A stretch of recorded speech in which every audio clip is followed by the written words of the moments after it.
Tenho 67 anos. Sou aposentado há pouco mais de 3 anos, viúvo, e moro sozinho desde que minha esposa faleceu. Minha vida hoje é simples. Acordo cedo, faço café sem pressa, cuido de algumas plantas no quintal e, quando dá, saio para caminhar no bairro. Não é uma vida luxuosa, mas é tranquila. Depois de décadas trabalhando, eu achava que finalmente tinha chegado a uma fase em que poderia viver sem tanta pressão. Meu filho único tem 38 anos. É casado, tem 2 filhos pequenos e sempre foi um bom pai, pelo menos do jeito dele. Nunca fomos muito próximos emocionalmente, mas sempre mantivemos uma relação respeitosa. Quando me aposentei, ele dizia que estava orgulhoso de mim, que agora eu podia descansar. Eu realmente acreditei nisso. Nos primeiros meses, começaram os pedidos. Nada absurdo à primeira vista. Pai, você pode emprestar um dinheiro? É só até o próximo mês. Era para consertar o carro, depois para terminar uma reforma, depois para ajudar com a escola das crianças. Sempre vinha acompanhado de uma explicação longa, de promessas de devolução e daquele tom que mistura urgência com culpa. Eu ajudava. Não só porque podia, mas porque achava que era isso que um pai fazia. Sempre pensei, se eu posso aliviar um pouco a vida deles, por que não? Nunca encarei como sacrifício. Era apoio familiar. Só que, com o tempo, algo começou a mudar, e não foi de uma vez, foi devagar. Os pedidos deixaram de vir com vergonha. Já não havia tanto se o senhor puder. Começou a soar mais como algo esperado. Em algumas conversas, meu filho já falava como se aquele dinheiro fosse praticamente parte do orçamento deles. Lembro de uma vez em que ele comentou casualmente: "Bom, como o senhor já recebe todo mês certinho, dá para segurar isso." Na hora, eu ri, mas aquilo ficou ecoando na minha cabeça depois. Eu comecei a perceber que, quando eu dizia "agora não dá", ele ficava frio. Não gritava, não brigava, mas o tom mudava. Silêncio. Respostas curtas. Às vezes, dias sem ligar. E quando voltava a falar comigo, vinha outro pedido, como se o anterior nunca tivesse existido. O que mais me incomodou foi ouvir, em uma discussão aparentemente boba, algo que nunca pensei que ouviria do meu próprio filho: "Pai, o senhor praticamente não tem despesas. Fica em casa o dia todo. A gente precisa mais." Aquilo doeu mais do que eu esperava. Não foi só sobre dinheiro. Foi a sensação de que minha vida tinha sido reduzida a uma fonte de renda. Como se minha aposentadoria não fosse o resultado de anos de trabalho, mas um recurso disponível para os outros decidirem. Naquela noite, fiquei acordado pensando se eu estava sendo egoísta ou apenas cansado. Pensei se impor limites agora não significaria perder meu filho depois. E foi aí que percebi que algo estava muito errado. Porque eu já estava com medo de dizer não. E esse medo só cresceu quando descobri algo que ele estava tentando fazer sem me contar. Alguns dias depois daquela conversa, fui ao banco resolver algo simples: atualizar meus dados. Nada urgente. Só rotina. Enquanto aguardava minha vez, a atendente me chamou pelo nome com um tom meio estranho, como se estivesse confirmando algo que não fazia sentido. Ela disse: "Seu filho esteve aqui recentemente perguntando sobre possibilidades de movimentação na sua conta. Procuração, acesso compartilhado. Coisas assim." Na hora, eu senti um frio no estômago. Perguntei se ele tinha conseguido alguma coisa. Ela explicou que não, porque não havia nenhuma autorização minha, mas achou correto me avisar. Agradeci, saí do banco e fiquei parado na calçada por alguns minutos, tentando entender o que tinha acabado de ouvir. Quando liguei para meu filho naquela noite, tentei não ir direto ao ponto. Perguntei como estavam as crianças, como estava o trabalho. Ele respondeu rápido, sem muito interesse. Então eu perguntei, com cuidado: "Você foi ao banco esses dias?" Houve um silêncio do outro lado da linha. Não foi longo, mas foi pesado. Depois ele respondeu: "Fui só me informar, pai. Nada demais." Eu perguntei por quê. Ele suspirou, como se eu estivesse sendo difícil. "Porque a gente precisa se organizar melhor como família. Às vezes o senhor esquece das coisas, e seria mais fácil se eu pudesse ajudar." Aquilo me deixou atordoado. Eu nunca tive problemas de memória.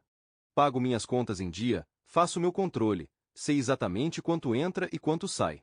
Mas, de repente, eu estava sendo retratado como alguém incapaz. Quando eu disse que isso deveria ter sido conversado antes, ele ficou irritado. "Não precisa fazer drama. É tudo pela família." Depois veio a frase que realmente quebrou algo dentro de mim: O senhor parece mais preocupado em guardar dinheiro do que em ajudar os próprios netos. Passei a noite inteira sem dormir. Fiquei dividido entre a culpa e a raiva. Parte de mim pensava que talvez eu estivesse mesmo exagerando, que isso era só uma fase difícil para eles. Outra parte sentia que algo muito sério tinha sido ultrapassado, um limite que nem precisava de aviso para ser respeitado. Nos dias seguintes, ele começou a mandar mensagens mais diretas. Não eram pedidos, eram afirmações. Vamos precisar de X no mês que vem. Depois a gente acerta. Quando eu demorava a responder, ele ligava. Se eu dizia que precisava pensar, vinha o silêncio de novo. Em uma conversa mais tensa, eu disse que minha aposentadoria tinha um limite, que eu precisava pensar no meu futuro, em possíveis problemas de saúde. Ele respondeu, sem levantar a voz, mas com desprezo: o senhor já viveu sua vida. Agora é a nossa vez. Foi ali que eu percebi que não se tratava mais de ajuda, mas de controle. Eu estava sendo empurrado, pouco a pouco, para fora da decisão sobre a minha própria vida financeira. E o pior, eu estava começando a aceitar isso por medo de ficar sozinho.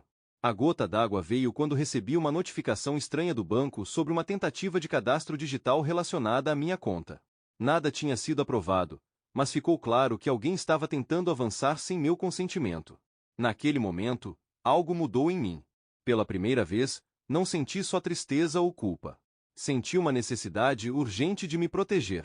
E foi aí que eu soube que precisava tomar uma decisão que mudaria completamente a relação com meu filho. No dia seguinte à notificação do banco, marquei uma conversa presencial com meu filho. Pedi que viesse sozinho.